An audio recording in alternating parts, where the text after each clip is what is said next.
What is going on, guys? Welcome to another episode of the Revelers Rule podcast. And today I have a very special guest. He reached out to me not too long ago. And of course, I am speaking of Aaron Paoletta of LaVega Cigars. How are you, sir? Good, man. A little better than you. It's 10 a.m. here. What is it there? 7 a.m.? Yeah, it's a little after 7 a.m. This is definitely the earliest I've ever, one, started smoking a cigar, and two, had a podcast going on. But you know what? It worked out. Last night I was crashing and I took a muscle relaxer and I decided to just hit the hit the hay as early as possible because I was fucking beat, man. I bet. But it worked out. It worked out. I just got my coffee going and here I am. So again, man, happy to have you here. Appreciate you being here. I appreciate it. So Thank you. for those of you who are not familiar with Mr. Paoletta, well, first of all, get familiar because this guy is fantastic and he has a very eclectic background in terms of professional, career-wise and everything like that, because you are the owner of LaVega Cigar Lounge and LaVega Cigars. But before that, you were involved in hospitality. You were involved in the culinary world out in Las Vegas. Is that correct? Yeah, man. I've had quite an extensive background. Thank God we live in the age we do where Google remembers it, so I don't have to. Um, but no, I started out in life here in my hometown, Mercer, Pennsylvania. And Hmm. then did a bunch of things, throughout school. Was in every band the school had to offer, so music is kind of in my family's blood. Doesn't matter which Paoletta you are. One of us plays an instrument, a minimum one instrument. Very nice. Um, but going through high school, my parents told me that I couldn't make money as a musician, and they were like part right, part wrong. I think it was more because I wanted to go to school to be a director, an educator, rather than a Hmm. musician. But went to culinary and then ended up in Las Vegas. Got my associates from Le Cordon Bleu in Las Vegas, diploma from Le Cordon Bleu International in Paris. Did a couple other culinary schools, ISSA College for healthier cooking, nutrition, and then just been that's not even the beginning of the story. It keeps going from there. I don't think we have enough time to cover it all. No, I understand. I mean, you are welcome to go into as much of that background as you like, but I totally understand. But so how many years did you live in Las Vegas when you were doing all of that? Almost 14. Okay. And Almost 14. what establishments did you work at? Did you work at more than one restaurant or just one Yeah, I restaurant? was I was in a bunch. The way the hotels work out there, you could get hired in, well, let's take JW Marriott the Resort, for example. I worked there. Um, you could get hired there to work in the cafe. But Mm-hmm. then if they need you in the fine dining restaurant, or they need you in the buffet, or they need you in banquet services, or they need you out at the poolside, you go wherever they want you to go. Right. But I was more that floater chef. Like I would bounce wherever the hotel needed me is where I would go. Sometimes I got stuck in one place for a long time or on a certain shift for a long time. But I Yeah. did Rampart. Well, I don't want to say Rampart Casino. First job I ever had in Las Vegas was a private chef from Mike Sexton of the World Poker Tour. Oh, And wow. that was while I was in college. So he wanted somebody from the school because we were cheaper because we didn't know shit. Um, but it was fun. I mean, I really enjoyed doing it. The private chef thing is I ended up having a private chef company later before we left Vegas, but Hmm. I really enjoyed that. But it's a pain in the ass because you got to go to their house, and I don't trust what they have, so I have to bring all my own tools, and it just got to Of be a course. headache. But that was my first one, my first actual job. And then while I was going through the ending portion of my college, I doubled off in a couple different restaurants. I was a sushi chef out there, and that was pretty much for my internship. And then I stayed afterwards. And then the first real big hotel to give me a chance was a Rampart Casino. Chef Albert Washington was the first one to give me an opportunity. And then that was in the Promenade Cafe. I think they call it the Earl Grey Cafe now because it's still there. It's just different name. Okay. Um, but that's still there up at the JW Marriott up in Summerlin. So Summerlin's where I lived. That was on the west side of town. Okay. Now, did you get to, interact with, some pretty well-known chefs and people like that involved in the culinary Oh industry and things like that? man, my skills one chef in college was chef of the year in Hmm. 2004. That was Heinz Lauer, German chef, real asshole, very knowledgeable, uh, just a no bullshit kind of guy. But I mean, I Yeah. interacted with a lot of them. I mean, I cooked for the James Beard Award. I don't remember the chef's name. He was out of Virginia. Um, but we, did that. Chef Keegan Gerhardt from the Food Network, did a couple of Hmm. things Hmm. with him. Um, Master Chef Gustav Mahler had an Italian restaurant inside JW Marriott, which was called Spiedini's. I don't think he owns it anymore. I think he actually sold it back to the Marriott, but he did Okay. that. I mean, we cook with everyone. That's Hmm. pretty much how that worked. Because Yeah. if somebody needs help with something, you go where you're needed. Is how it was. Yeah. No, that totally tracks just with things that I know about people who, because I have a cousin who works in San Francisco. He works at, gosh, it's so early and the coffee hasn't kicked in. I used to be able to say this like right off the bat, but my cousin has been a chef for about 20 plus years. And he works in San Francisco at the Four Seasons. He's been working there for years. He has been offered the position of executive chef, I think once or twice, but he just loves what he does so much, in his regular position, and it makes decent enough money. He's got a family to provide for. He doesn't want to be too busy for them. So he had stayed And in the he same will be if position he for a long takes time. that. He will Yeah, if he took exactly. that position, he would want. I mean, I was I was never an exec. Um, I was sous chef, probably the highest I went, and even then, you don't have a home life. You Yeah. might as well, like, that kind of position is for if you're single, because then Hmm. you pretty much live there. Yeah. So, but no, he's managed to be able to have his career, still have his family and things like that. His wife also works and works from home, helps take care of their kids and everything like that. But, he's been doing it for a long time, pretty much ever since he was late teens, early 20s. But yeah, no, he went to the Cordon Bleu as well. He got all of his certifications and everything like that. He just, has always been a fantastic cook, and he loves his job, and he doesn't see any reason to move up higher just because he enjoys what he does, and he's already found his groove and everything like that. And like you said, going up any higher, you would just have absolutely no life, and you wouldn't be able to Yeah, get, spend time with your it family. depends on the restaurant, depends on the hotel, but in the hotel we like to say when you're ready to push papers, climb the ladder. Hmm. But in a regular restaurant that's not inside of one of those big hotel resorts, um, unless you're single, don't do it, because like Yeah. if he works in a solo standalone restaurant, he's gonna be there all the time. Where Yeah. it's a little different in the hotels, because like you got a whole bunch of us to do all this stuff for you. When you're a Right. hotel executive chef or executive sous chef, man, you just sit in an office and like you don't do shit. Probably pissed a lot of my old chefs off, but like I know you motherfuckers. I know what you did in there. I caught you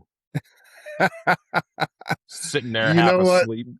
The restaurant business is just a beast all its own, just because, like, I mean, I've worked in food service. I'm actually currently working in food service. I just got hired at King's Fish House, but it's back of house stuff. So, but even so, the things you observe, the things you see, and things like that. I've worked at a couple of restaurants before.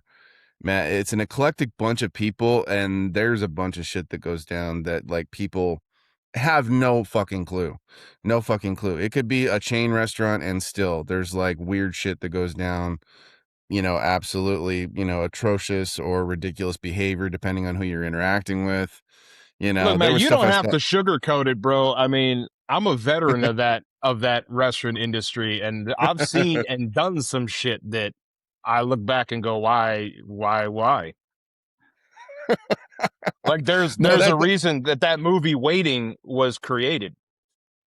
it's funny that you mentioned that because like I mentioned this in one of the last episodes I did with a buddy of mine, where I worked at PF Chang's years ago, and there was a friend I had. His name was Matt, and we were hanging out. We were watching Waiting, And that's like one of his favorite movies, which, you know, I don't know what that says about him, but you'll find out in a second. But basically, like, he was talking to me, like, because I was a back waiter at P.F. Chang's, and there wasn't a crazy amount of shit that went down. Just it was basically the DUI capital of the city I lived in, because everybody got drunk after work and then drove home. And I would say about 75 to 80% of the people there all had DUIs, could not drive a car. They had to be driven there. And so, you know, among a few other things, but like, he's asking me questions. He's like, hey, do you guys do this? Do you guys do that? Like, according to the movie Waiting. And I'm like, dude, fucking no, we don't do that shit. And he was Yeah, legitimately wait. heartbroken because he wanted to get a job in food service to do that stuff. And I'm like, Yeah, dude, you're fucking out of that's your mind. when I talk about the movie Waiting being created for that reason. I'm not talking about the disgusting shit. I mean, I've Mm-hmm. seen some disgusting shit, not like that. That's just gross. I'm more talking about the camaraderie between people Yeah, and yeah. how, I mean, not flashing of your nuts, but you know, the whole vibe of what they got going on there, how Yeah. you talk to each other. Like, you know, if you're not Mm-hmm. calling somebody by a sick name, then you don't like them. Mm-hmm. And that's what I'm referring to when I talk about waiting. I'm not the dropping shit on the floor, man. I'll tell you, I was trained by French chefs. If we dropped that shit Yes. on the floor and tried to use it, that was the last thing we would do. No, exactly. I mean, just to show you how serious that is, I currently work at a really small restaurant chain. And there was a girl I used to work with, and she brought the food out to you know, a family, and one of them said, oh, like, oh, I'm sorry, I ordered like the gluten-free bun, because, you know, she has an intolerance and stuff. And so this girl proceeded to then take the gluten-free bun off of the plate and then went to go get a different one, and like touched her food, and then went to go get like another one, and then she was immediately fired afterwards because she Yeah, put her there's hands on the woman's plate. serve safe is a thing for a reason. Anything Yep. ready to eat requires gloves. Ready Mm-hmm. to eat requires gloves. Raw, you can touch it with your hands, no problem. I've never in my Yeah. life seen anybody pull something right off somebody's plate like that before. That would be, I'd almost want to see that just to laugh at that. Like, are you that stupid to do that? She was a special person. She was nice, don't get me wrong. She was a sweet person, but I feel like there was a couple of lights not on upstairs. And Yeah, the yeah, whole top floor. yeah, it was the I'm just 13th saying. floor. It was the Yeah, 13th floor. Jesus. That's why nobody goes up there. But no, that's you know, it's as far as professional backgrounds go, though, like, you know, it's a very unique kind of profession, just because of like the requirement, especially when you're talking about being trained by French chefs and making the kind of food that like people pay a top dollar for. I mean, that's a lot of training, that's a lot of work, that's a lot of, Well, you know, it is. time It dedicated. it is, but there's, you know, there's a reason on this. So I'm a big fan of the movie Ratatouille. Okay. And I don't normally watch TV. Like, I always say that I'm a modernized Amish because I don't watch TV. I don't get on social media. I mean, I post my stupid video of the day on Hmm. Instagram, which is all I have. And that's just because people want to get on there and hear me bitch about the weather and all the fucking cloud semen that we have falling down in the wintertime. But when I watch Ratatouille because it reminds me of being back in the kitchen. And I Hmm. was deep in the kitchen when that movie came out. And that is Right. exactly what haute cuisine is. And, you know, there's a part in there where that girl said, you know, people think that chefs are snooty. Well, they are snooty because when you're cooking for snooty people, you have to have a snooty mentality. The problem Yeah. is, I've never been able to let it go. So I can't go out to eat and I when I cook something, I still fall under that trap of like I have to do it in this way, in this fashion, at this temp, in this pan, and it just becomes a royal pain in the ass. But where that training actually helps me now in present day Yeah. is it helps me operate my businesses. So Hmm. LaVega Cigars has been in business 3 years as of May 11th. LaVega Lounge, technically brick and mortar, has been in business since November 7th, 2024. But Okay. the name LaVega I created back in 2020, which is just Las Vegas without the S's. I swooshed the word together and I left the L and the Hmm. B capitalized to signify that, even though it's one word. Yeah. So I started it as a mobile lounge. I would set up, nice little 10 humidor display, take it to different parking lots, and we sit outside in the summertime and smoke cigars. And then I started my own, I don't even know what it's called, podcast, vlog, video, whatever the hell it is, talk show. Let's Hmm. call it a talk show. I did that for about 4 seasons, um, both studio set because of my music background. I had all the equipment, Right. and I would travel to other lounges and film other brand manufacturers.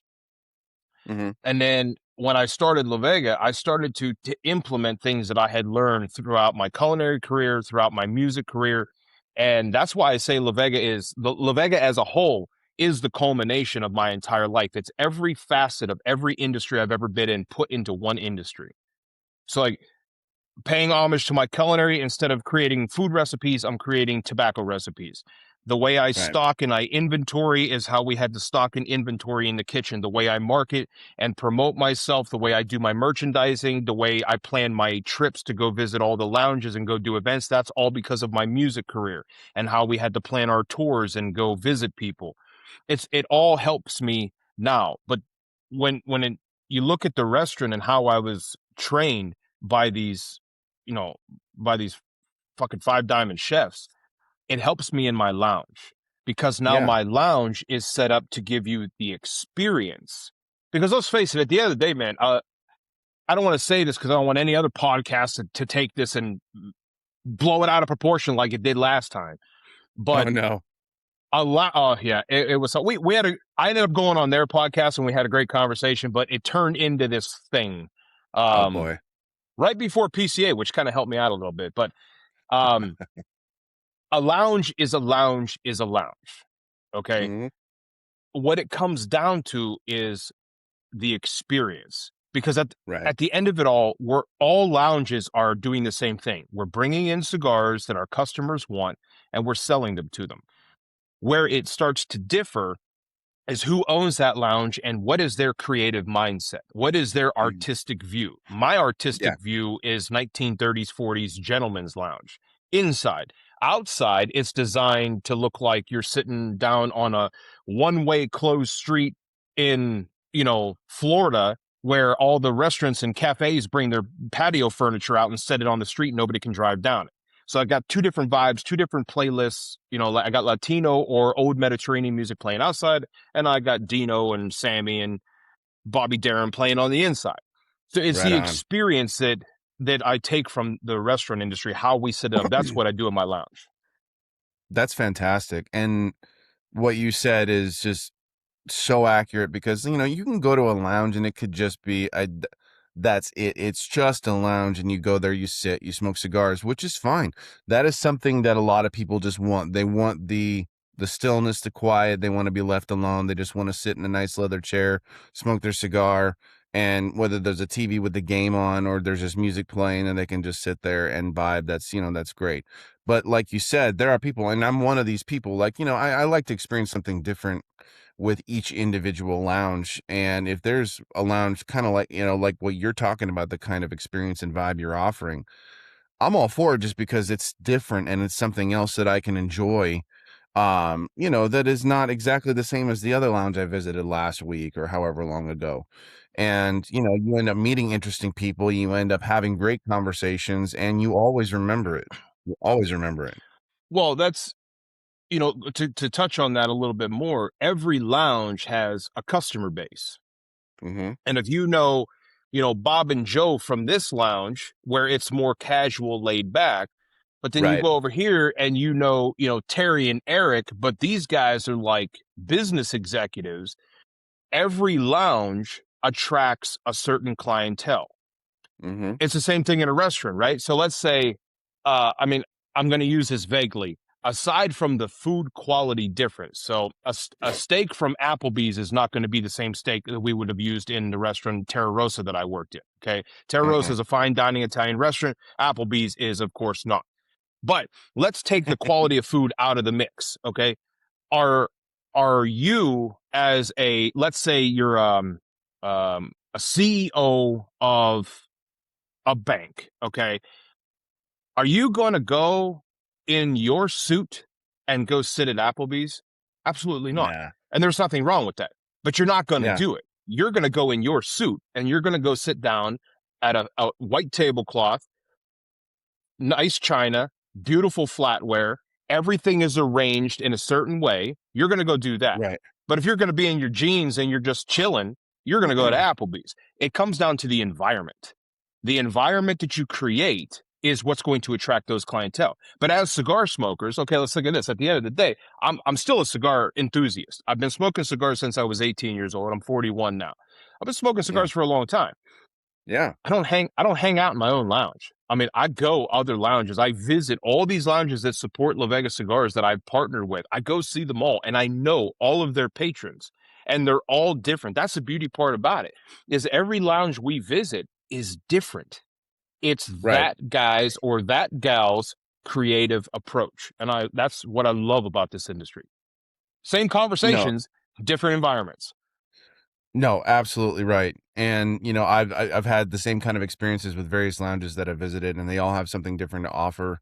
And it's one of those things where, like, in my current phase of life, because I don't get out as much as I used to, and things like that. I'm honestly dying to visit a lounge. I need to go somewhere where I can sit among fellow cigar smokers and just have that experience again. Because when you go without it for a while, you miss it, for one, and two, it's unlike anything else. It's unlike any other hangout spot, any other place where you go to sit down and relax. It is definitely an element all its own, and it's something I've always appreciated. Even if it's one of those, like, kind of just small, somewhat rundown lounge where really nobody talks, it's still a place you can kind of go and disconnect from everything else Well, and enjoy and your that's cigar. I had this conversation in the lounge, in my lounge yesterday. I had this guy who comes in here. He's only been coming in for about 3 weeks. He was actually at an event that I did, one of my blending events. Hmm. And I do events a little bit different. I take Aganorsa's approach where, Aganorsa lets you try those little fumas so you can see what the Yeah. individual tobaccos taste like. But I go a Yeah. step further because I'm the one who rolls them. I roll a fresh cigar on the spot utilizing those tobaccos. So I was doing this event for like 50 people. There's quite a bit of people there. And this guy Yeah. was there. Afterwards, he started coming to the lounge. Now, this guy is a former combat veteran, like, dude's off to more people than you know. Oh And God. it's messing with him. And Yeah. he's made peace with a lot of it, but he said he came in and he said there was something missing in his life. Now, I've seen this guy for about 3 weeks, and professionally we'll just keep his name blank. But Hmm. I've seen this guy for 3 weeks, and he confessed to me the other day that going to a lounge, he doesn't know what it is, but he's trying to explain it to his wife that ever since he's been coming to my lounge, he's been feeling better about himself. And I said, well, dude, this is real simple. It doesn't matter if you're a guy or girl, black, white, Democrat, Republican, religious, non-religious. The cigar industry does not care. We care about what you're smoking right there. What I'm Hmm. smoking. It's the fellowship, the bullshitting, the having a good time. And in this crazy ass world, and we're just going to leave it at that. In this crazy ass world that we've been living in, I don't know, since Y2K happened, we need a place to go. Everyone needs a release. Well, for cigar Yes. enthusiasts, the lounge is our release. Yeah. I walk away from my lounge and, dude, I'm just happy as shit. I feel good. No, you're absolutely right. And I've had that same kind of conversation with multiple people over the past 8 years in particular, because that's as long as I've been doing cigar media. Is that, like, no matter who you are, no matter what your profession is, no matter what your income is, white collar, blue collar, executive, bottom of the ladder, whatever, family man, single, no kids, etc. You're all on equal ground when you're in the lounge. You're all on equal footing. You are all sitting down and doing the same thing. You are enjoying a cigar, regardless of the price point, regardless of, whether it's, the most expensive Davidoff or one of the more budget-friendly cigars. Doesn't matter. You are there to enjoy a cigar and relax, and everybody there is the same. They're on the same Well, I mean, footing. at the end of the day, we're all lovers of the leaf. It doesn't matter. Exactly. Like, It doesn't matter. so my lounge is it's roadside. Okay, there's nothing but Hmm. farms around because where my headquarters is, I'm kind of out in the middle. I'm off of a main drag, but I'm out in the middle of nowhere. Yeah. And I'll have a guy who just no bullshit, who's an attorney. He'll come down, he'll grab a cigar, he'll sit there. I have little tables in there, so just in case they want to work on something, they can. And then I'll have, the farmer who's right across the street right now planting his next crop for the year. He'll come in, Hmm. sit right next to him, and we just bullshit like we've known each other forever. And we don't. Absolutely. Yeah. No, it's fantastic. It's one of the things I love about being able to go to a lounge and connect with people. And even like same thing with even like expos and things like that when you go to major events. The thing that I have discovered about the cigar industry and the cigar community at large is just that one, people are people, no matter, what they're doing, whether they're a brand owner or they're a rep or whatever. And the kindness and generosity and just affability, how affable people are in this industry. It's always so refreshing, and it's always warm and welcoming, and it's one of the things that I just absolutely love about it and why I keep doing what I'm doing, continuing to connect with people in the industry, or just enthusiasts in general. And it's amazing to me in how just the kindness and approachability that people have within this industry. It's fantastic, and I love it. Yeah, I wouldn't trade it for nothing. That's why I say it kind of gives me it fills the void of what I thought I was missing. I wasn't missing anything. I just didn't know where my life was going at the Hmm. time. And out of this industry, I get to implement things from all of my worlds that I've lived in and worked in and put them into Yeah. one. And that's what I love so much about it. It's an outlet for me to be creative, but it's also an outlet for me to do events and meet people, which is kind of what I did with my band. Yeah. How long Although were I get to you? dress nicer and sleep in hotels instead of sleeping on a bus with 7 dudes. So like it is a better trade-off, I will tell you that. No, yeah, I can imagine it's a lot better than cramped spaces where you're smelling dude's body odor and farts all the time, Well, it which is smelled like stories a I've. f- it was I mean, I love those guys. I miss touring with them, but it smelled like a fucking Viking ship on there all the time. I'm over this shit, bro. I'm just over it. No, I just like I had friends who were touring musicians. I wasn't a serious musician for a very long time, but just for, about like 3 or 4 years of my life until I realized that, my life had different plans for me. I did that too. We never toured on buses, but we went all these different places and stuff like that. And I'm hanging out with these dudes all the time. We had a cramped rehearsal space that smelled dank as hell. It was in my buddy's house. It's fun. But yeah, no, like what you're saying, getting to go sleep in nice hotels and getting to travel and not be stuck in a cramped space with a bunch of dudes. I would imagine that is definitely a bit of an upgrade. As fun as touring and all that kind of stuff would have been, man. Yeah, it's a whole different experience. Touring was fun. I mean, there's a part of me that misses. I look at it like Las Vegas. I don't miss Las Vegas enough to ever want to live there again, but I miss it enough to where I made so many awesome memories. It's on my mind sometimes, and it's Yeah. good to just reminisce. Same thing with all my guys because I had several different lineups, but Hmm. they were all awesome in their own way. When we filmed music videos, I mean, those were a fucking riot. I really enjoyed those. Um, Hmm. but I really enjoy what I'm doing now. So we'll leave it at No, of that. So I course. don't down him. It's it's part of your story. It's part of your story, and the fondness of the memories from then, it feeds into now, and you're making new memories and to become fond of again and think back on, and that's a beautiful part of it. But my question I was going to ask is, how long were you a touring musician? How long were you doing that professionally? About I want to say about 8 or 9 years before we called it quits. And Okay. it was kind of it was if you watch the way it all happened, which Hmm. obviously you weren't there, so I'll tell you. But when you see the way it happened, I knew it was time to get out, and I told my wife Hmm. I wanted to do 5 solid years, not the beginning years of figuring Yeah. out what we're doing. I wanted to do 5 solid years, and at the end of that 5 years, if I wasn't happy or if it wasn't yielding what I thought it would, then we Yeah. would be done. Well, it was yielding. I mean, we were signed to different record labels. I held contract with Warner Brothers. I mean, music was everywhere, but I wasn't having fun. And I Right. realized the problem is that I treated it like a business. And the moment you view it as a business is when you lose the passion. Now, Like Yeah. with LaVega, I run LaVega like a business, but I don't look at it. I don't view it as a business because if I Right. do and I make that same mistake, I will lose the reason I got into it. But I operate it like a business because I have to. Like I have to do my POs, I have to do my inventories, I have to do projections. But when people talk about it, like, oh, you got LaVega, yeah, dude, we get together, we smoke cigars, I make cigars, it's fun. I have to Yeah. look at it that way because I don't want to make the same mistake I did with my band.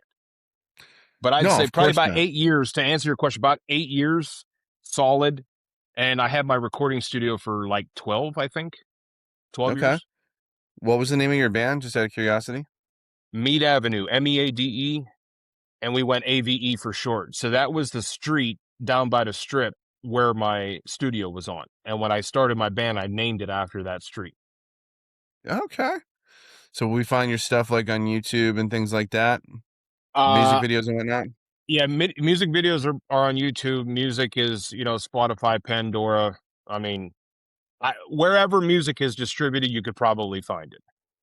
All right. Well, that's going to be next on my playlist. So looking forward to checking it out.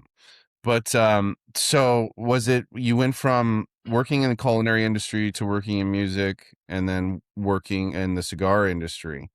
I mean, that is, I mean, a hell of a varied background. Now, I know that there's a lot of people who like one of the things that I talked about with a couple other people is people tend to think, not a lot, but some who think like the cigar industry is like, oh, this should be pretty chill and easy to break into. And it's like, no, it's fucking not. Whether you're owning a lounge or you're owning a brand, it is not No, something you it's can just break into. it's not easy and it's very expensive.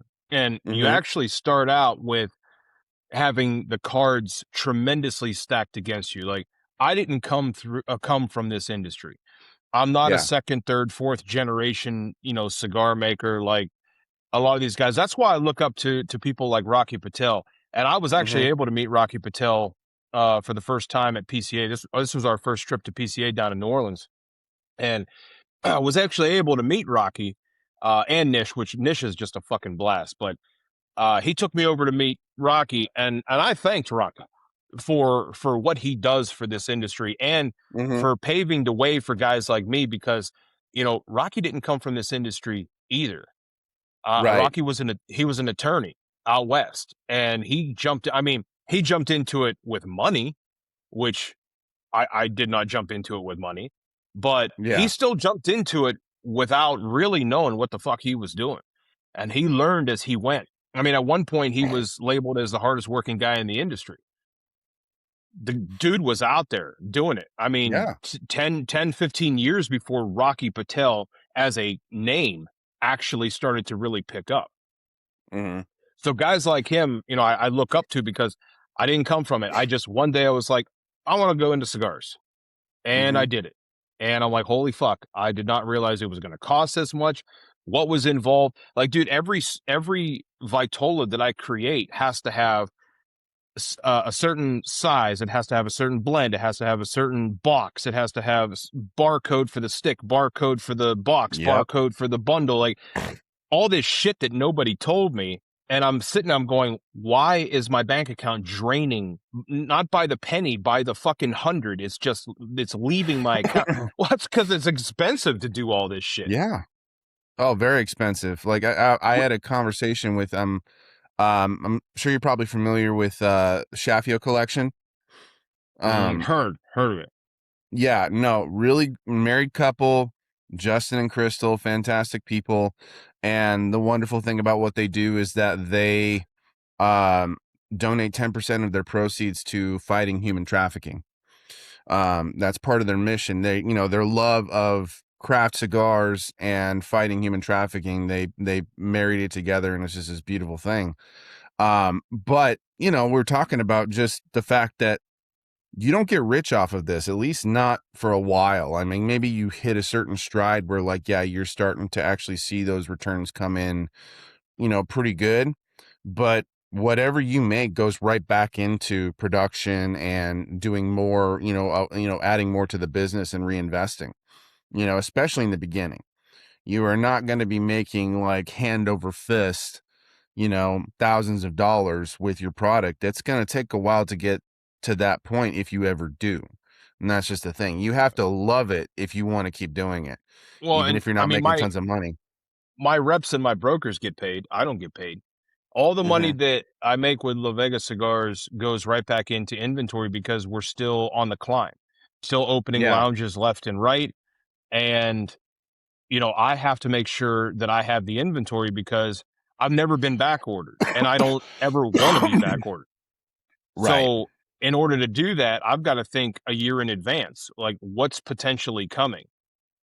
And we just did PCA. We opened a good amount of accounts. We had a lot of reorders, and I got back, and I hear these horror stories from the lounges that I deal with. They're 8 months later, they're getting dinged from something that they ordered at PCA. We filled orders? What the day I got back, I was filling orders because I had Hmm. already prepped to go and do this. So I Yeah. had all the inventory, but now I have to order new inventory. Now, thankfully, my factory, they've got, even though I didn't order them yet, they've got all my cigars rolled on the shelf in my section, aging, ready to go. They're not rolling Right. them and sending them to me fresh because every 8 to 10 weeks, I'm putting an order in. Whether I need it or not, I'm still putting an order in. So my cigars are already kind of 2 steps ahead of where they should be. And then when they get here, they go through a process. Then they get inventoried. We put them in the deep freeze to kill any potential beetles or anything, and then they go right into the climate controlled humidors. And then same thing in the restaurant, FIFO, first in, first out. We pull everything out. I put Yep. everything back in, and then like I constantly have things working, but it is such a pain in the ass. But I love every second of it. And that's kind of the beauty is in the pain of it, in kind of a funny way, because it's just like it's all about balance. It's gonna be rough, but if you love it, you don't care. You continue plugging on and doing your thing, and then that's one of the things I've noticed about, especially when it comes to smaller brands, boutique brands. There is so much love that goes into a lot of the smaller brands that I've connected with and made, relationships with, and maybe they've only been around, 3 to 5 years total. Um, but they're some of the hardest working people I've ever met.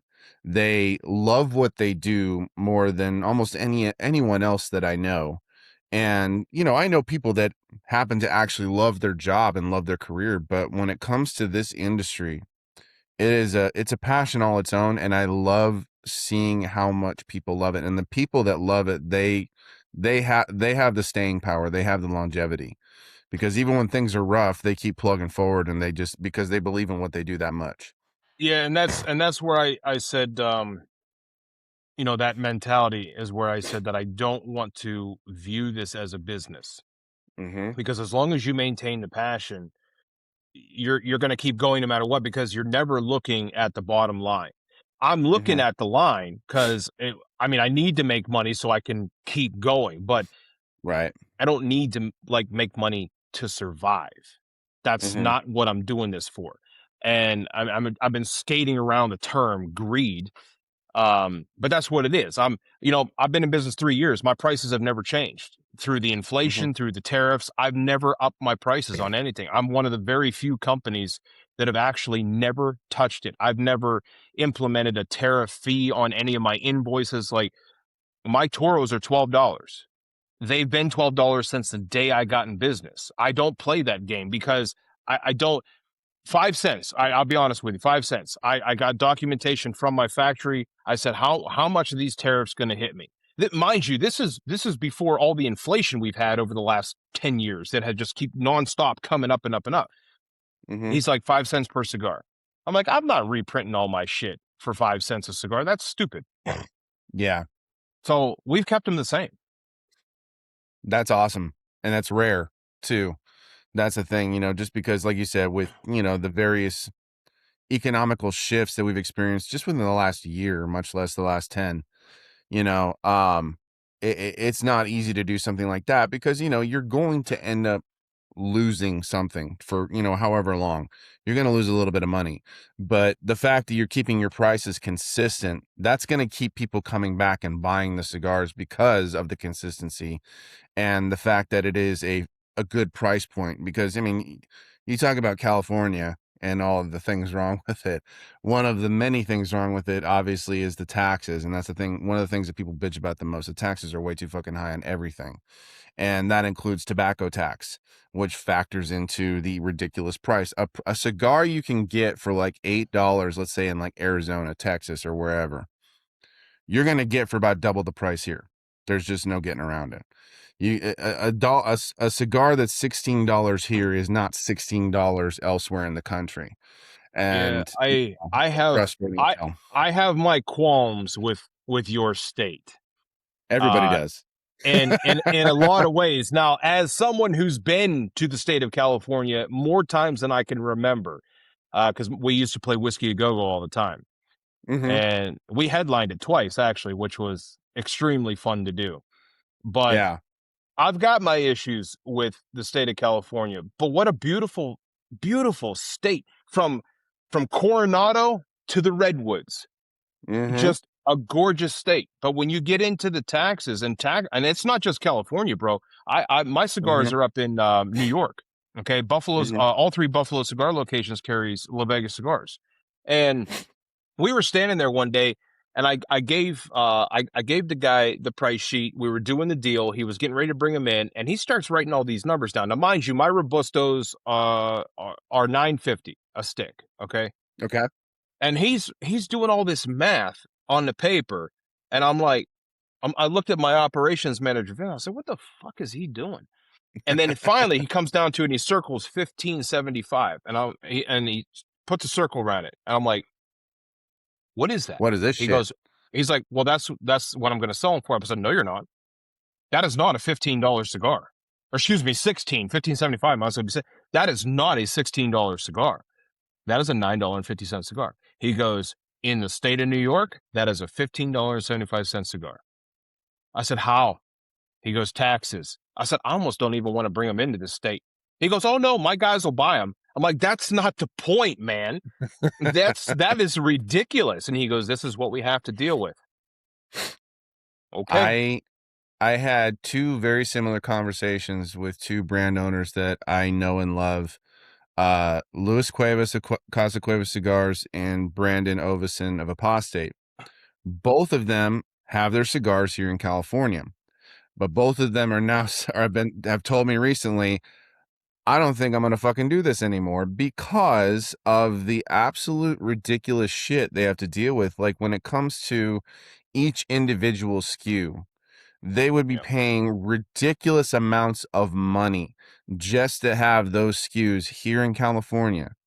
Now, granted, both of those lines do not have an absurd number of SKUs. They only have so many. Like, you know, they have a fairly small portfolio, but what they have, people love and they buy. But like, even for saying like having 8 SKUs total, like 8 total cigars with each individual SKU, just those alone, not even including like the SKUs that, you know, would go on a box of 20 or whatever. The amount of money just to pay for those each individual SKUs to be here in the state of California is fucking ridiculous. And when Brandon explained this to me, and I'm like, are you serious? He's like, yeah, dude, because of all the stupid regulations and different things that they have regarding tobacco in California, because California is notoriously anti-tobacco. But when I say that, they're anti-big tobacco, anti-cigarettes, but they lump cigars in with that same category like so many uneducated people do. And it's just like they already lump it like, well, they're just as bad. No, they're fucking not. Read No, a fucking yeah. and you know there's documents. I mean, I talked about Rocky Patel. Rocky Patel was on the front line in Washington fighting the FDA on this, and the FDA keeps Yep. losing and has lost and continues to lose because all the studies that were done. I mean, when you try to rope tobacco into tobacco, you're creating a false scenario here.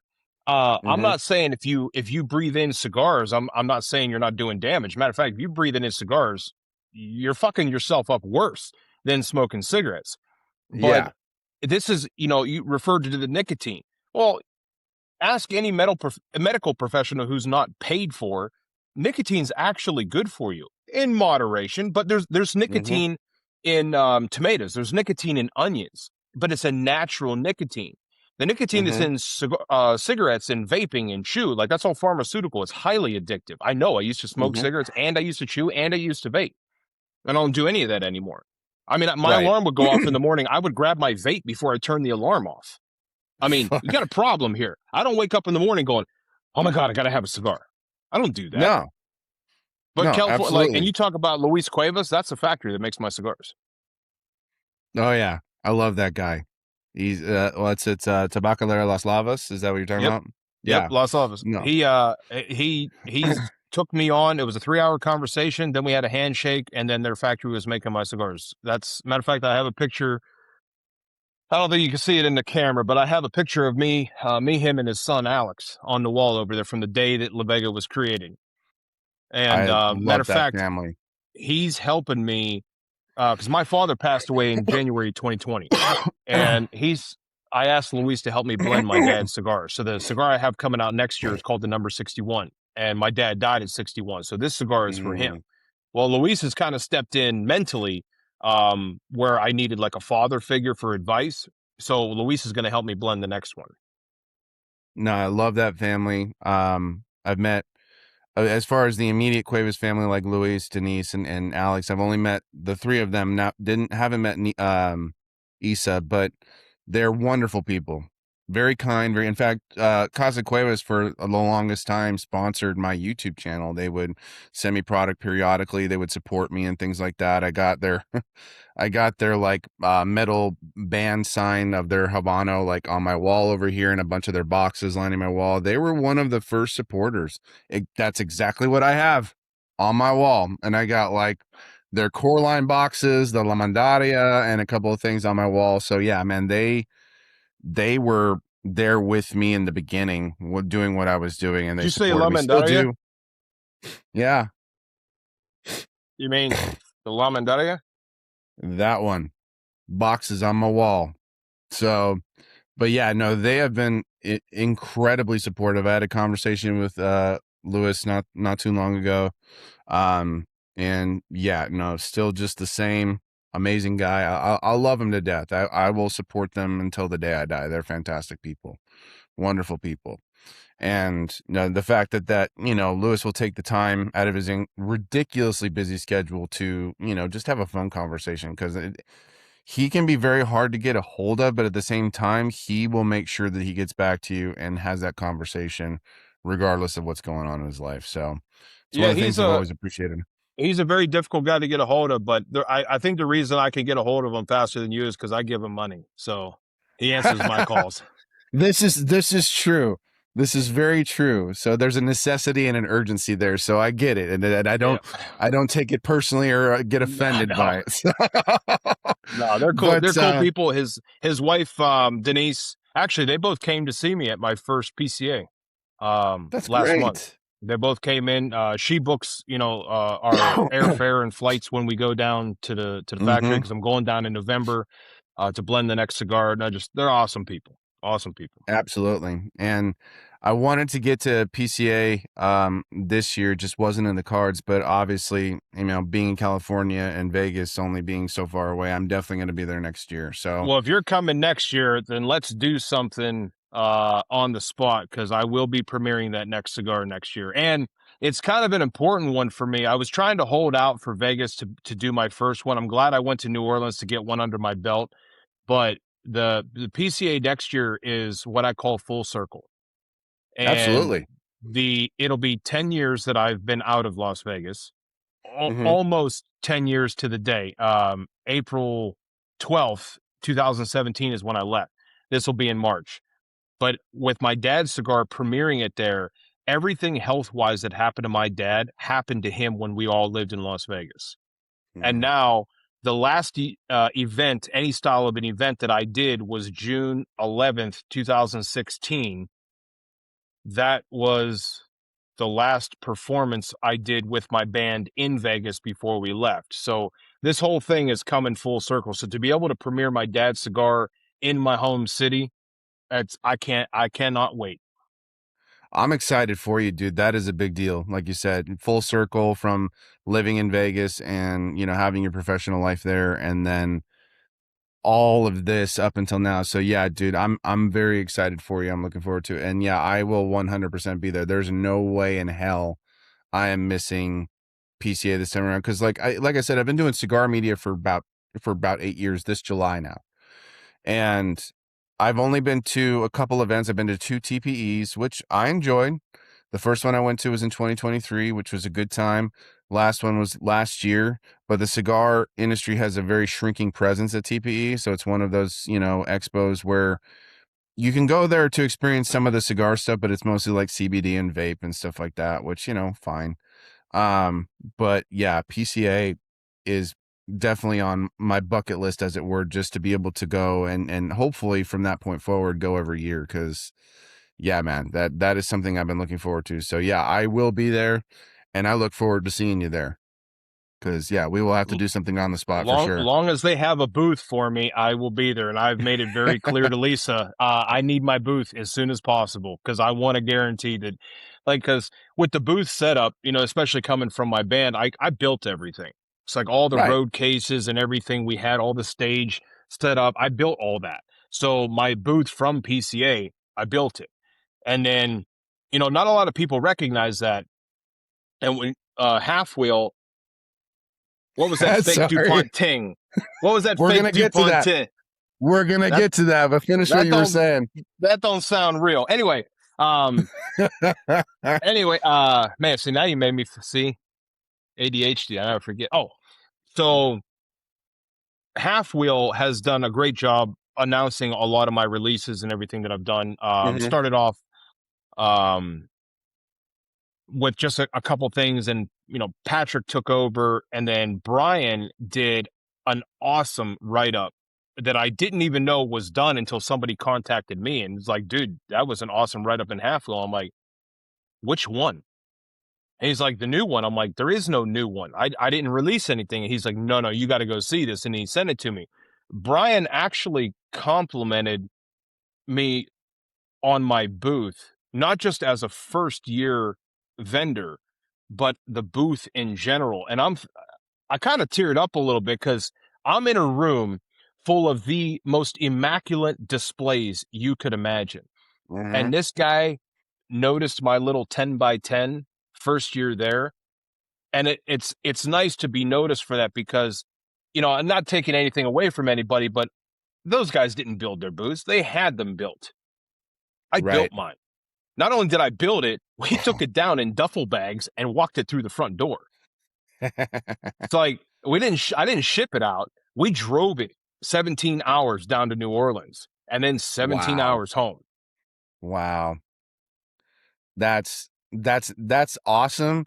It's also insane, just because that's as DIY as it gets. You literally did all of that yourself. You didn't hire anybody to do it, but not only that, you took the extra step to drive that distance to get there. Now, as far as proximity in between Pennsylvania and New Orleans, I would say it's about equidistant from if I were to drive from California to New Orleans, about anywhere from 17 to 20 hours. Yeah. That's a pretty long drive, but man, that is so cool though, that effort and everything you did, the building and the driving and all of the effort you put into it, that got recognized that way. That's very cool. And I would get emotional too, for sure.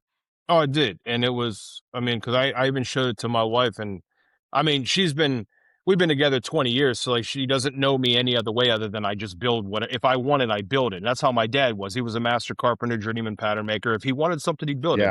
If my mom wanted a new cabinet, a new stand, a new piece of furniture, my dad built it. It's the fun of being able to do it. I'm not an IKEA person. I'm a build it from scratch person. Although No, IKEA absolutely has some really cool shit, but I look at pictures and then go replicate it. No, there you go. That's even better. And you're going to save a whole fuck ton of money by doing it that way too. So, all right, let's get into the thing we wanted to talk about most, I think, because just to start off, and anybody who doesn't know, you are a licensed retailer of ST DuPont lighters and accessories. Yes, I'm a long time DuPont enthusiast, and I am a recent licensed retailer. Okay. So I got all excited fairly recently because somebody reached out to me wanting to send me a lighter from their quote catalog on their website. I am not going to mention the name because I really just don't care to, given, that much attention. Especially after learning what I've learned. Because, a buddy of mine, a guy, but who I will mention this guy, a guy whose handles Sober Cigar on Instagram, reached out to me, says, pretty sure that lighter you got sent, 99.9% sure that's a fake. And I was just like, I saw the comment, I'm like, fuck. And then like in my head, like in the back of my head, I heard this voice like, dude, you knew it was too good to be true.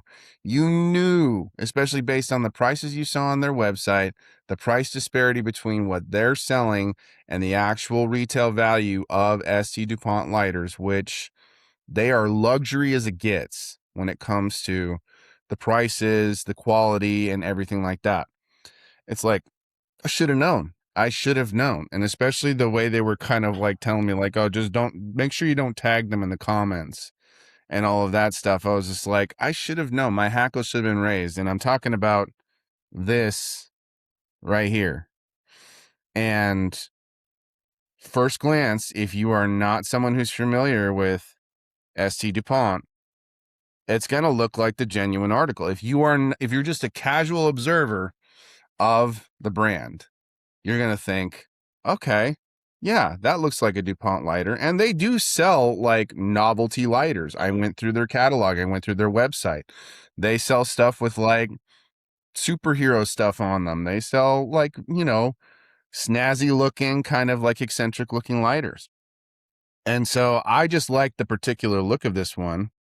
And so I was like, yeah, send me this one. And then like, I thought, this is so cool. I got one of these really cool luxury lighters. And then I'm like telling you like, oh yeah, they sent me something. Like, oh yeah, well, let's talk about it on the podcast. And then when I sent you the picture, you're like, can't completely tell by the picture, but I'm pretty sure you don't have an ST DuPont lighter, buddy. And I was like, yeah, that's what So, just so between you in and the all person. fairness, I was 100% sure you didn't have one, but I didn't want to hurt your feelings on it because I'm gonna Nah. tell you, I've only recently partnered with DuPont, um, and my first order wholesale was about $7,000 wholesale. Yeah.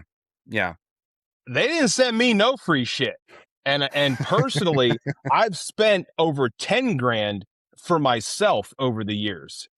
I Yeah. never got no free shit. So what I'm really seeing, like, in you holding up it to the camera and it has the light on it, it doesn't have the pizzazz. It doesn't have uh the couth that a Yeah. DuPont has and how they craft their products. Now, I'm gonna say that like I'm not paid by DuPont to say any of this. I'm literally saying this as an enthusiast, not even as a new authorized retail. I'm saying this as an enthusiast. ST DuPont accoutrement as a whole is not one of those brands that you're paying for the name. Okay. And I'm not going to call out any specific brand because I do like different brands, but you're literally paying for the quality and craftsmanship and the longevity of these Mm-hmm. pieces. That Right. doesn't have the flair that is a DuPont. But it was hard to No. tell in the picture because I'm like, all right, well, it's got a serial number. So like I started doing research when you sent that to me. And I'm like, nah. And I even went to that website, the where you got it sent from, and I'm like, these are replicas, and there's nothing wrong with a replica, but Yeah. like Folex is a thing. A buddy of mine had a Yeah. Folex, and I tell you, from holding it, you fooled me. Only a Rolex dealer, like somebody operating on it, like fixing it, they would know, but it fooled the Yeah. hell out of me. Yeah. I mean, this of all the lighters that I own, this definitely has like a nice weightiness to it and stuff like that. It's one of those things where if I were to chuck this at a brick wall, it'd probably leave a nice little dent, or something like that because of the weight to it and stuff like that. But I just think it's pretty ballsy to actually put, the manufacturer name on it, Yeah, and the and box you got is the actual DuPont. Like that's why it was so confusing. But without seeing it in person, I'm like, you're selling a replica. I'm not going to call it a knockoff. You're selling a replica, which is yeah, not illegal. but Yeah. you're doing it in an actual DuPont box. That's odd. Odd. Yeah. And like I said, kind of ballsy in my opinion, because it's just like they don't claim to be like an actual like licensed retailer of DuPont or anything like that. They don't make any claims like that. But at the same time, it's just like I feel like there's definitely some kind of line being crossed because, and again, like it was one of those things where I should have known, even though I've never owned an ST DuPont lighter. I've only really known about that brand in passing, like seeing them on displays and stuff like that at lounges that actually are licensed to carry them. And even like at places like TPE or expos like it, where they're gonna have, retailers selling those products and things like that. It's just one of those things where like in the back of my mind, I should have known. I'm not feeling like, oh, I got so scammed. I've been, like, again, I didn't pay for it. So I got sent a decent replica. Okay, cool. I'm just going to distance myself from these people. I'm going to take down my post. I'm going to, no longer follow them or block them on social media. Cause I'm like, you know what? I don't feel like dealing with this shit. I don't want to be associated with that. I If I were to suppose actually it be would have been associated with them. different if they would have said that it is a ST DuPont replica, like plainly listed it. I wouldn't Mm-hmm. have had a problem with it. But to claim that it's a DuPont, to claim that it's any name, like even if you were to go with Coach, like a Coach bag, to claim that it Mm-hmm. is something that it's not, that's bunk. I can't stand it because like this is my ST DuPont, this is my Legrand, Yeah. okay, and just like you, although mine's kind of worn out. I don't know if you can actually see it, but mine's Yeah. got the serial numbers and everything on the bottom. Um, this one is my line 2.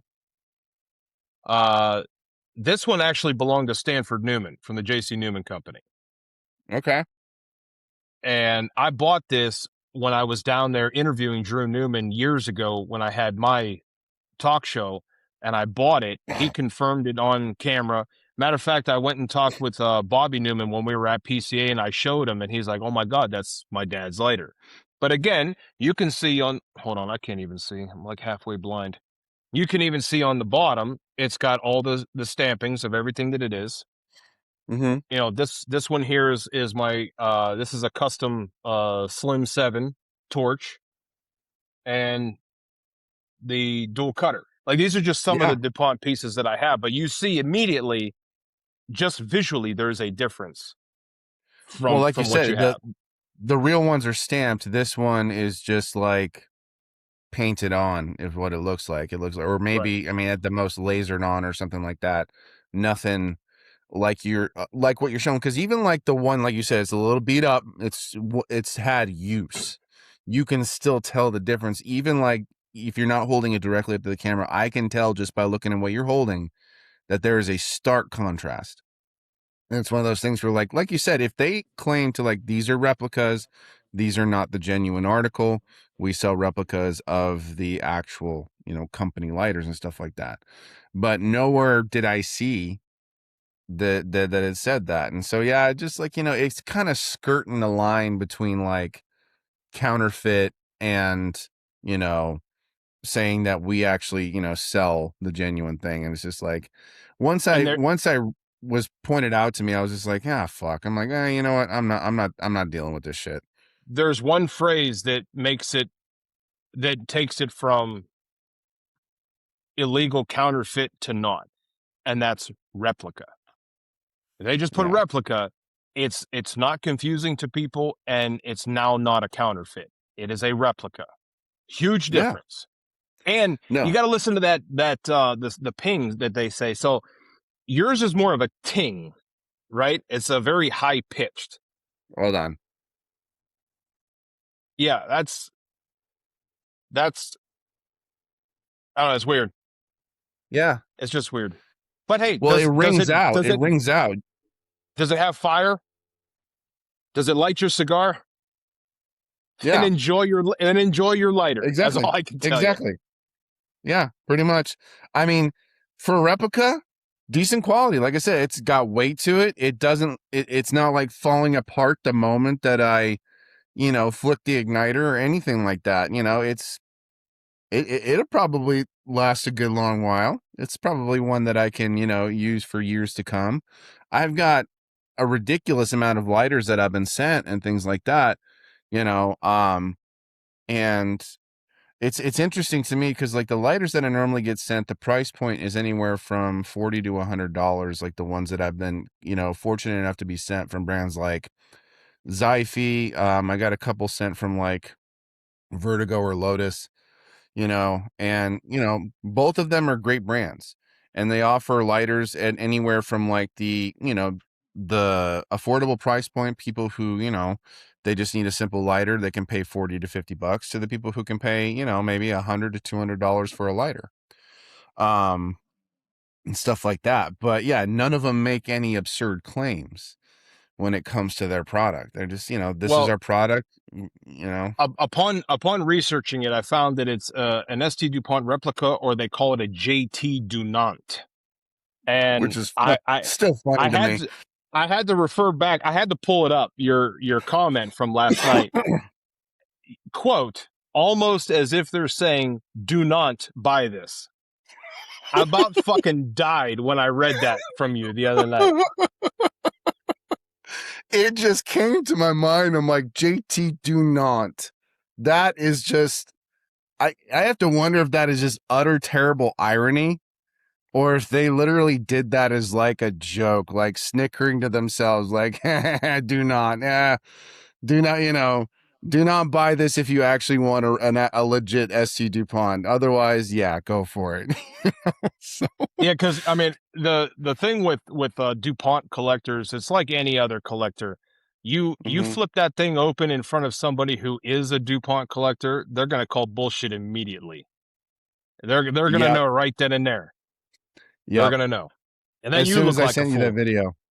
Yeah, when I sent you that video, I was like, like in your response back, you're like, yeah, man, I can tell just by the ping that it is not an actual like genuine DuPont lighter. Cause like there's always a tell. There's always some kind of tell, like, cause a counterfeiter would not be good at their job if they were not able to actually produce something that was close enough to the genuine article that maybe even like a seasoned buyer might not be able to tell. Obviously that's what their business is. They're trying to make something as close to the real thing to where you could fool a collector. But yeah, it's so funny that that's like one of the main tells. It's not even necessarily the look of it, because you could look at it and think, oh, that might be, but then I flick open the fucking thing and you're like, no, that's not it. That's definitely not it. I just like your other guy. When you sent me the picture, I was Mm-hmm. 99.9% sure that was not a DuPont. When you sent me the video, I was without a doubt. I now knew that's no longer a DuPont. But again, Well, it and makes then fire, so well, and then of course there was the comment by Les in that same picture that I sent you, where he's just kind of like, in the yeah. comments, like, yeah, dude, tell the buyer to beware, because yeah, that's not the genuine thing. Just make sure you point that out to them. Like, they can buy it if they want, but let them know they're more than likely not buying our actual product. So it's just kind of funny, because I mean, it's like, some people might, argue, it's like, oh, you got scammed. No, I didn't get scammed, because I didn't pay anything. I didn't offer anything. It just got sent to me. So, I mean, there are worse things that could have happened to me. Well, I'm not even really embarrassed. It's just one of those things like, well, shit, I got sent something that's not the real deal. Oh, well, at least I got something free out of it, you yeah, there know? is. I mean, there's always positive ways to look at it. Like even Mhm. if you would have bought it and you found out that it wasn't the real thing, okay, you got a nice replica. There's a Yeah, positive way of thinking about it. Now, if for you like a were, fraction of the price. yeah, if you were dead, oh yeah, fraction. I mean, I didn't even look. How much was that lighter being sold for? I think this lighter's like on their website, $60. Okay, this fucking thing is 2 grand, dude. And This is like the 2 grand. lower the on the lower end of, like, when I actually looked at the actual SC DuPont website, like on the lower end, you're going to be paying at least 300 plus on a lighter. Like, there were ones that were like anywhere from 350 to 395 on the lower end, you know. some of the more novelty lighters and things like that, as opposed to like what you just showed me, which are the genuine like collectors things and stuff, collectors lighters and stuff like that. So yeah, man, it's just, it's laughable when you think about it. When you're looking back at it, it's just like, okay, well, that is the price you would want to pay for like a replica of something, and it could be Well, worse. I could have wasted my money on a lot worse things. I'll tell you what. You want a real DuPont? You and I can talk off camera. I will send a lighter to California, but I won't send cigars to California. Nice. I don't blame you for that because of all the bullshit you have to deal with. Like sending cigars from California, like the times, like say I've hosted giveaways. When I send cigars from California to somebody else, whenever I send it through, like usually through USPS, I always say like, do you have anything that's like, organic or perishable in here? And I always just say the same thing. "Oh, I'm sending promotional materials." I Well, just I'll bullshit. give you the law on it because I have a tobacco account with UPS because we do our own distribution here. Mm-hmm. Um, I send cigars USPS, and you're allowed to send cigars through USPS, whether you're Mm-hmm. a company or you, person sending them. What you can't send is cigarettes, but you can actually mail cigars. Okay. I don't have any retailers in California. Luis advised me not to go into California. There's one company I'm trying to get with, which is small batch. Yeah. If I can ever get them to respond. Um, and Juan from Cigar Dojo has already laid the groundwork for me. It's just getting them to actually respond. But that Yeah. would be the only way I'd bring my cigars into the state of California because I have to jump through hoops with a lot of states, like Ohio being one of them. Every month I have to go in and file a report for the state of Ohio. I don't have to pay for it, but I have to tell them how many cigars I sent in and where I sent them to so they can go collect their tax money. The state of California is actually making me pay to do business in their state, and I'm just Yeah. not going to do it. I'm not going to do it. No, I don't blame you whatsoever. Again, like I had that conversation with Lewis because he does have product here in California, but like as far as like from anywhere moving forward, he's just like, I'm not dealing with it anymore because Yeah. the requirements and the absolute hoops they make you jump through, it's just not worth it. And you're not going to be making much of a return from it because of the taxes, because of just the ridiculousness here. You're losing more money than you make. It doesn't make any sense whatsoever. And it sucks because, like, and I was having the same conversation with the guys from Cigar Clowns. They refuse to have their product out here. And I don't blame them whatsoever. They've sent me some stuff, but that's completely different than like trying to get your product into a retailer over here. It's a fucking nightmare. And they're not Yeah. dealing with it. And I'm like, yeah, I don't blame you one fucking bit And, because and I it's just and I feel bad for you, you enthusiasts, because I would love my cigars to be in your hands, but I just in order for me to sell into California and pay for all that shit, I'm gonna have to up my wholesale just for the state of California, and I'm not gonna do it. It's not worth it in the long run to mhm, have to fight a system that I'm guaranteed to lose with. Like you never exactly. go into a battle that you know for 100% fact you're gonna lose, and I'm gonna lose this battle, so I'm not even gonna Yeah. try. Just not even gonna try. Yeah, it's the equivalent of taking a knife to a gunfight. It's just not worth it. You're not gonna gain anything from it. And again, like you said, for people who are enthusiasts out here, because there's a lot of cigar enthusiasts out here in California, and there's a bunch of brands that we would love to see out here that we'll never see. Now you see a lot of the same brands that you see in most lounges. You got shit ton of Rocky Patel, Drew Estate, Padron, Arturo Fuente, the brands that have been in the game anywhere from the last 30 to 100 years. So naturally, you're going to find them here because they've been around for a very long time. But anybody who has like a boutique brand, especially, you are hard pressed to find them in any lounge or smoke shop around California just because of the insanity that businesses would Yeah, have to deal with just to get them out here. And it sucks. But that is also the beauty of, online retail. Obviously I would much rather support a brick and mortar, but if the cigars aren't available out here, I got to get them somewhere else.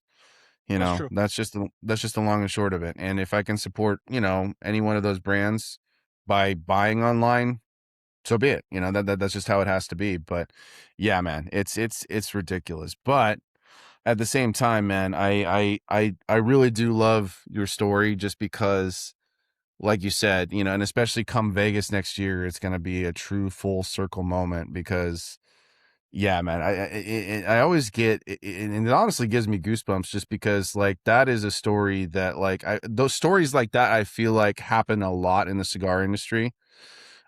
People who have like a crazy story that led them to cigars, or cigars took them in a direction they never thought they were going to go. Like, just for me, you know, personally, this space around you was not here was not here 6 years ago. This is in my garage. I built a studio for me to record cigar content, but also do voice work. I'm a voice actor. To my left, there's some like soundproofing and stuff like that. So, but it was my wife basically, and my wife hates cigars. She hates how I smell after I smoke them. So I know I'm gonna get some recoil when I walk inside after this. She's gonna be like, "Oh my god," you know, that every single time. But Sounds like you need a when new wife. no, shut up. I'm just fucking with you. I know, but no, but even though she absolutely hates cigars, she knows I love them. And like for a while, it was just me on my patio, and she's like, "Okay, you need a space." And I'm willing to invest in building you a space so you can have a place to smoke and do your stuff instead of being out in the heat or in, you know, the rare times it's actually cold around here outside, you know. She's like, I'd much rather have that for you than you having to sit out there all the time. So Well, I'll we tell you did what, it. the smell of cigars, you know, my wife doesn't love when I smell like an ashtray. But doesn't hate cigars. So Yeah. one of the things that I took from my band is the merchandising. Mm-hmm. I'm also a big promoter of men's mental health, and Yes. I take a lot of that from my dad. My dad was a typical old school Italian blue collar worker, never took care of himself and paid the ultimate price later in life. Now, I kind of followed in his footsteps up until maybe 6 years ago when I realized that I don't have to beat the shit out of myself. I can treat myself to something. Like I can go get a massage if I want it. You know, I can wear Yeah. my colognes. Like I subscribe to the theory of if you know you dress in nice clothes, if you look good and you smell good, you feel good, right? So Mm-hmm. some of my merchandise, which you can get on my website, you go to the full store. One of them is what I call a post cigar spritz. Now these are I want to say probably about 80% of my merchandise is all done here at LaVega HQ. One of them is a post cigar spritz. And the big thing with guys like me, I'm a cologne collector. I've got more Yeah. bottles of cologne, and my wife has more bottles of perfume. Like together, we have more than Macy's at the perfume counter. One of the things that I created was a post cigar spritz, and it doesn't have any alcohol in it. So the big thing with cologne is if you spray cologne on you after you smoke a cigar, that alcohol enhances the smell of the cigars. My post cigar spritz, which we sell a metric fuckload of, it doesn't have the alcohol. And now it's not a cologne, so it's not designed to stay on you more than 10, 15 minutes, but it masks the smell. So when I created that, I was actually down here and I was smoking some cigars. I was pissing around with it, trying to create the very first formula. Mm-hmm. And I think I have 8 different lines, all different fragrances. And I sprayed this shit on myself and I went home. And my wife said, I thought you were down at the shop. I said, I was. And she's like, you didn't smoke a cigar? I said, I smoked 3 cigars, actually. And she goes, doesn't smell like it. Perfect. It works. So I put it into production. I sell more of that shit than any other piece of merchandise because it actually works. So on that note, I can actually help you out. Well, I appreciate that. I definitely appreciate that. But yeah, no, but it just to kind of go back to what I was like, suffice to say, cigars and me doing what I've been doing, I mean, it got me here. I have this beautiful space that I can hang out in and do my work, record, you know, my content, do voice work and things like that. It's also my man cave. I can sit back and have a cigar and a drink, watch a movie or whatever I feel like watching. And, you know, it's not as moving of a story as some other stories that I've heard, but it's still it's my story, and it's just like I get to do this shit. I get to, sit down and have conversations with people like yourself, record a podcast, have a blast, get connected with these brands and get to do these things. And I wouldn't trade it, man. It's been a crazy journey. At times it's been frustrating. I wanted to throw in the towel more than once just because it's like, I'm so fucking tired of this because it felt like it wasn't going anywhere. And then everybody kept telling me like, no, you need to keep going, man. You need to keep doing it. And including my wife, because I was like telling her, I was like, I think I'm going to can the cigar stuff and just focus on voice work. And even she was just like, excuse me. She's like, didn't we like invest a couple $1,000s into your space so you could smoke cigars, record stuff, and blah, blah, blah, blah. I'm like, well, yeah. And she's like, yeah, please don't tell me that you're going to put the cap on the cigar stuff. She's like, we already put so much work into it. She's like, please don't tell me that. I'm like, No, okay. and she's right. And that's where, my wife's been very supportive of me because, we have these ideas of things we want to do, and then it just doesn't happen in a timely manner. Now, as guys, we Mhm. constantly concentrate on not the good that we're doing. We look at how much money we're spending. And Mhm. when you're spending money and you're not seeing that return come, you start to doubt yourself. And then one thing my Right. wife's been real good at is just pushing me to keep going. Like with LaVega Cigars, I've been in business 3 years. That's nothing. That's nowhere near what I need to have put into this to grow it where it's at. And don't think for one Yeah. second I haven't questioned myself of like, should I keep doing this? But it Right. is all part of that story. And I tell all my reps, I tell my brokers, I'm like, look, you're not selling LaVega Cigars. You're presenting my story. If they like the story, they'll try the cigars. The cigars will speak for themselves. Now, the cigars are not liked by everyone. I mean, I was talking with a lounge down in Florida yesterday, as a matter of fact. They told me that they weren't going to bring them in because they handed them out to their customers and their customers didn't like it. And then the girl, I mean, God love her, she was like, "I'm so sorry." I'm like, "Why are you worried about it?" Well, it's just so hard to tell a brand that. I'm like, "No, I know not everyone is gonna I don't like every cigar out there. I know not everyone is gonna like my cigars. It Right. happens, but they tried them. Thank you for the opportunity. It just Yeah. didn't pan out. Don't worry about it. I'm not worried Mhm. about it. It doesn't make me butthurt over it. I mean, yeah, it sucks because I really wanted to get into that particular lounge because I've been Yeah. following this girl who works there for a long time, but you know what? Move on to the next one. So your wife's right. Just don't give up on it. You just got to keep going. And I keep that in my mind all the time. That's for any brand, not just in the cigar industry, but anyone who's starting their own business. Like shit, within the first 5 years, you're going to question every decision you make. Just Yep. because it ain't panning out now doesn't mean it's not going to pan out later. Keep it going. Exactly. Exactly. And honestly, I'm extremely happy with the way things have been going right now. Even like I said, I just got hired for a new job because the job I was working cut my hours down to 2 fucking days a week. And I'm literally putting in my notice today as of recording. So but one of the blessings that kind of came from that is I was off for 5 days a week, and during those 5 days, I'm like, well, I got shit that I can do during those days that I can actually enjoy myself and make some progress and gain some momentum. And by doing that, I stacked like so many episodes of this podcast. Like, I remember you got confused when I announced that your episode was going to be on June 5th. And it's like, and you're like, wait a minute. And you're like, thought we were recording on this. Is like, yes, we are. But I have a release schedule that I'm doing with all these episodes because I've been recording them way ahead of time. And that's what that, you know, um, misfortune of having my hours cut so badly afforded me. I was able to be home during the day when my kids are in school. I'm on here recording with people and stuff like that. And, it afforded me that opportunity. And honestly, I'm thankful for it. I'm grateful that I had that time and opportunity. I could have seen it as a huge, like, depressing loss. And it felt that way for a bit because I'm just like, 2 days a week, that's nothing. That's not going to help me provide for my family. It's not going to help anything. But I was like, you know what? I can make the most out of it. And I have. Yep. And I'm Just gotta be positive, extremely man. happy.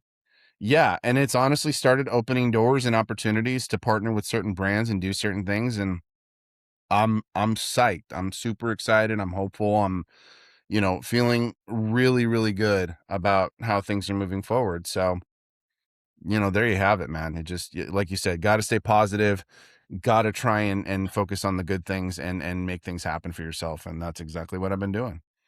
Good. So, and I'm really happy that you reached out to me, man. I'm really happy that you decided to, hit me up, and happy to have you on the podcast, man. It's been an absolute pleasure. Absolute pleasure having you I on. appreciate it. I don't normally get on social media, but I know podcasts are a big thing, and I try to get on as many as I can just to get the story out. But more importantly, we live in this weird age where you're in California, I'm in Pennsylvania, we're 2,500 miles away from each other.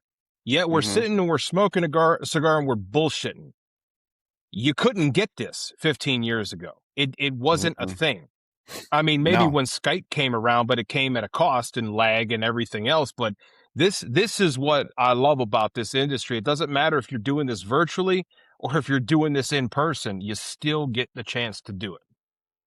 Exactly. And, and I think like, especially like with what the pandemic kind of put into motion and stuff like that, people couldn't hang out with each other. So they did online herfs and they did shit like this.